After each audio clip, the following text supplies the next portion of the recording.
हमको सबको सबक सिखाना है, सबको चुनाव में घर बिठाना है। हमारा काम चल रहा है। पार्टी है, हमारी कागज पर नहीं है, सिर्फ पार्टी जमीन पर है। हमारी पार्टी हवा में नहीं है, हमारी इंटरनेशनल पार्टी नहीं है, हमारे गांव की पार्टी है, शहर की पार्टी है।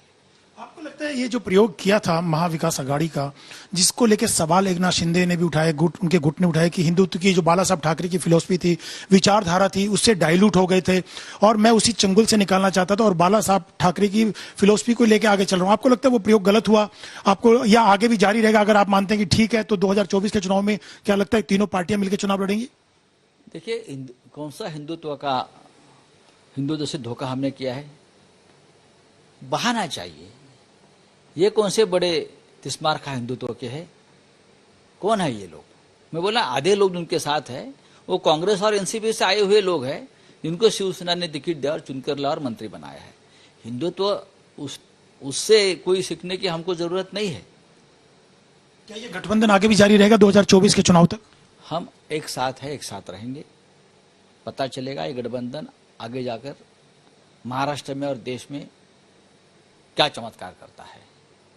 शरद पवार साहब ने कल पूरी तरह से उद्धव जी को समर्थन दिया, सोनिया गांधी जी ने समर्थन दिया है। बात आइडियोलॉजी की नहीं थी, यहाँ कॉमन मिनिमम प्रोग्राम की थी। अपनी हर पार्टी की आइडियोलॉजी अलग थी, लेकिन एक महाराष्ट्र के लिए, एक देश में एक आदर्श, एक प्रयोग हमने किया था कि हम ये कर सकते हैं। तो ठीक है, जिस तरह से ये तोड़ने के प्रयास पहले दिन से चल रहे थे और ये राजनीतिक प्रयास नहीं थे, अशोक जी, ये प्रयास थे सेंट्रल एजेंसी को एक हथियार बना। अशोक एक सवाल उनसे पूछिए कि बीजेपी तो कहती है कि 2019 में धोखा शिवसेना ने किया था। राजनीति है, राजनीति में सब हथियार अपनाए जाते हैं। हमको भी तकलीफ दे रहे हैं, हमारे और साथियों को तकलीफ दे रहे हैं, हमारे और मंत्रियों को तकलीफ दे रही है। बिल्कुल, एक सवाल ये कि बीजेपी तो ये आरोप लगा रही है, जब बीजेपी शिवसेना इकट्ठे मिलकर चुनाव लड़ी थी तो धोखा तो शिवसेना ने दिया बीजेपी को।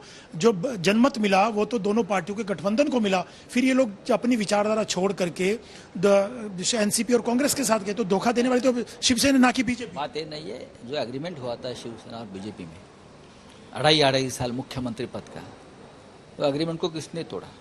बीजेपी ने तोड़ा।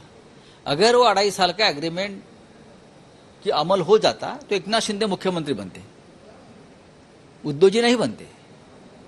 एकनाथ शिंदे का ही नाम आता। मैं आपको बताता हूं, एकनाथ